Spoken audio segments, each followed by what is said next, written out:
जय शिवराय. स्वतःला समजून घ्या, स्वतःला वेळ द्या, स्वतःवर प्रेम करा, स्वतःसाठी जगा.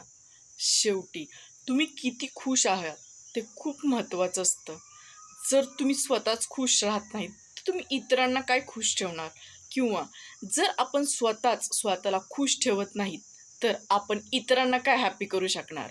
त्याच्यामुळे स्वतः मानसिकरित्या समाधानी असणं खूप गरजेचं असतं.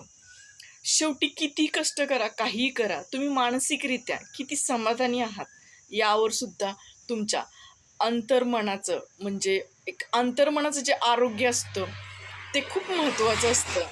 जर तुमचं अंतर्मन खुश असेल तर सगळ्या गोष्टी कशा एक त्या म्हणजे तशा घडायला सुरुवात होते.